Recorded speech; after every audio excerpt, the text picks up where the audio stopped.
لا اسألکم علیہ اجرا، اے محبوب اگرچہ آپ کی زندگی کا گوشہ گوشہ گواہ ہے، لیکن فرما دیجئے میں تم سے تبلیغ دین کا کوئی صلہ اور کوئی اجر نہیں مانگتا، الا المودۃ فی القربی، لیکن میں تم سے ایک چیز کا مطالبہ کرتا ہوں، اور وہ یہ کہ میرے قرابت داروں سے تم نے محبت کرنی ہے۔ اب سوال یہ ہے کہ جب تبلیغ دین کا کوئی صلہ نہیں مانگا تو قرابت داروں سے محبت بھی طلب نہ کی جاتی؟ تو اس کا جواب کسی نے کیا خوبصورت دیا، اس نے کہا کہ جو اہل بیت سے محبت طلب کی گئی ہے،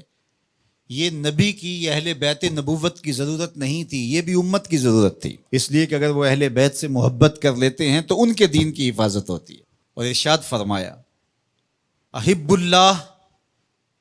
لما یغزو من نعمہ، اللہ سے محبت کرو اس لیے کہ وہ تمہیں طرح طرح کی نعمتیں عطا کرتا ہے، اس کا حق ہے تم اس سے پیار کرو۔ پھر فرمایا وَأَحِبُّونِي بِحُبِّ اللَّهِ، اور میرے سے پیار کرو میں تمہارے رب کا بھی محبوب ہوں۔ اور تیسری بات فرمائی وَأَحِبُّ أَهْلَ بَيْتِي لِحُبِّي، اور میرے اہل بیت سے میری وجہ سے پیار کرو، کہ وہ میرے اہل بیت ہیں، میری اطاعت ہے، ان سے پیار کرو۔ فرمایا میں تمہارے اندر دو بھاری چیزیں چھوڑ کے جا رہا ہوں، اس امت کو لاوارث چھوڑ کر نہیں گئے حضور، دو بھاری چیزیں چھوڑ کے جا رہا ہوں۔ اولہما، ان میں سے پہلی چیز کتاب اللہ، اللہ کی کتاب، فیہ الہدی والنور فخذوا بکتاب اللہ واستمسکوا بہ، فرمایا اللہ کی کتاب ہے جس میں ہدایت ہے، جس میں روشنی ہے، جس میں اجالے ہے،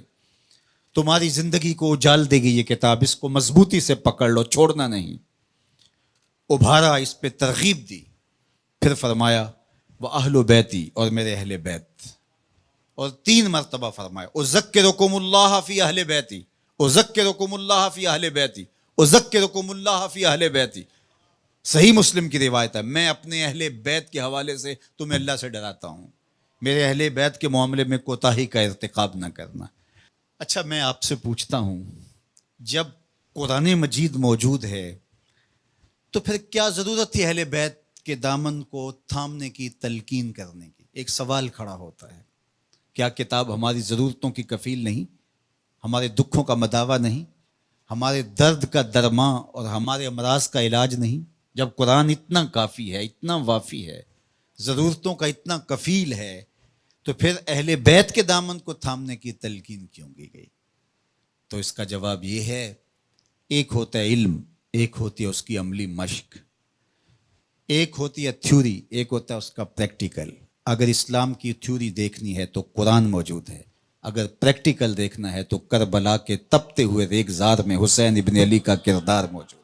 دونوں کے دامن کو مضبوطی سے تھام لو، اور فرمایا کہ اگر تم ان دونوں کے دامن پکڑ لیتے ہو، میں محمد ضمانت دیتا ہوں صلی اللہ علیہ وسلم کہ تم گمراہ نہیں ہوگے۔